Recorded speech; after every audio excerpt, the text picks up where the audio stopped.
Hi, kumusta mga idol? Ikaw po ba ay nabibigatan sa iyong pasanin o mga problema sa buhay?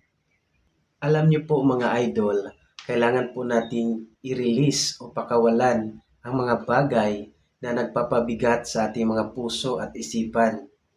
Kailangan po natin itong ilapit sa Panginoong Diyos, sa ating Panginoong Hesus. Isuko po natin ang ating buhay sa Kanya upang tayo ay magkaroon ng kapayapaan sapagkat sa Kanyang presensya, doon po natin masumpungan ang tunay na kapayapaan.